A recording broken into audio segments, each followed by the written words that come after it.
This is Bangkok in 2025. Fires rage in the north, cars clog Sukhumvit Road in Bangkok, and millions breathe in particles too small to see but too dangerous to ignore. Thailand's pollution crisis is getting worse every year, but how bad is it really? I'm Sam, I've been in Thailand for nearly 7 years now, and in today's video we're diving into something that's been right under our noses. How bad is the pollution in Bangkok? What's it doing to our bodies, our cities, and the future of Thailand? Let's deep dive.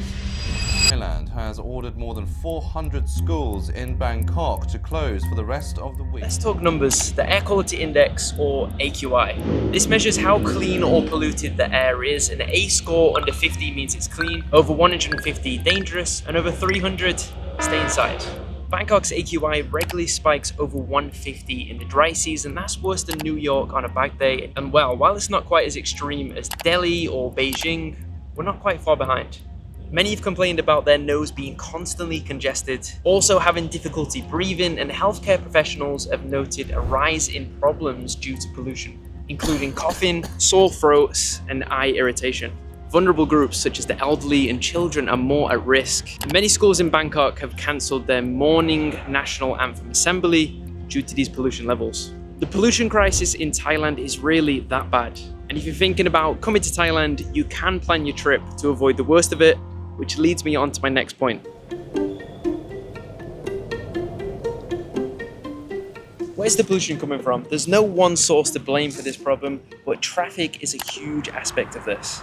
Bangkok has over 10 million vehicles, many running on outdated diesel engines. Then there's construction dust, and perhaps the biggest culprit of all, seasonal crop burning. Every year from January to March, farmers burn their fields for the next crop. It's cheap, it's fast, and it's deeply rooted in practice. Thailand's dry season combined with stagnant air creates a weather phenomenon. This is called temperature inversion, which basically means it traps the pollution closer to the ground. It's essentially like putting one giant lid over the city. And Chiang Mai during these times often has the worst pollution levels in Thailand because it is close to these farms. But Bangkok isn't safe either, especially when these wind patterns bring the smoke south. PM 2.5 particles are 100 times smaller than human hair. They are on microscopic level.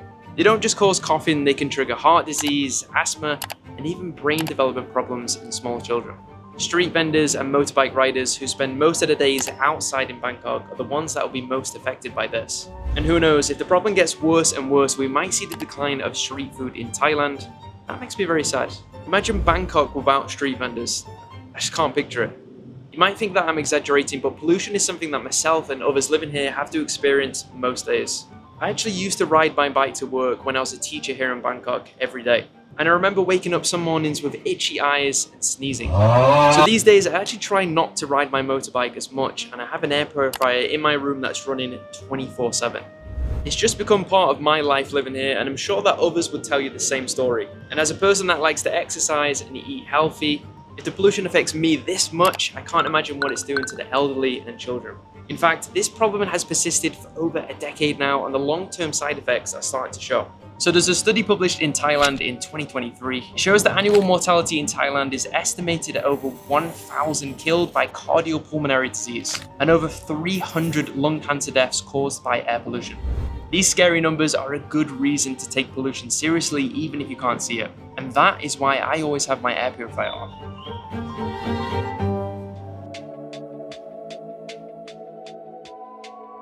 So the Thai government is trying to step in. Vehicle inspections, PM 2.5 alert systems, even cloud seeding and new law regulations on crop burning. But enforcement, that's another story. Farmers are still burning crops despite this still being illegal. Not to say that the Thai government is trying to ignore the problem, but the problem is rooted in Thai culture itself. And if you didn't know, Thailand is heavily reliant on agricultural export, and more importantly, to feed the rest of the nation. And to cope with this worsening air quality, many Bangkokians wore masks way before COVID. However, don't worry, it's not all bad news. Community groups are pushing for more green spaces and air monitoring apps. Along with that, new train lines built. Is actually one pretty close behind me, and there are further plans to improve the public transportation in Bangkok. People are adapting, fighting back, and even the small changes are making a big difference. So here's the thing, yes, it's serious, and yes, the air that you breathe in Bangkok can harm your health, but there are things that you can do today to protect yourself. Use a certified N95 mask whenever the pollution levels spike. And again, I can't stress this enough, you have to invest in a decent air purifier for your home or for the office. The ROI on this is infinite. Use the AQI apps like these ones so that you can plan your day out. And if you can, avoid intense exercise when the air quality dips. Air pollution almost kills more people globally than smoking, alcohol, and road accidents combined.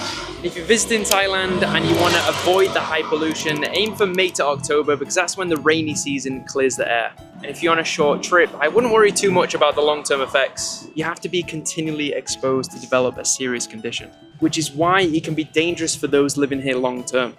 Pollution feels like an invisible enemy that you can't fight, but that's not true. By being aware of the air quality, you can keep yourself healthy and enjoy your life in Thailand just like I do. And this isn't to cause any panic, it's about preparation. So next time you check the weather, maybe check the air quality too.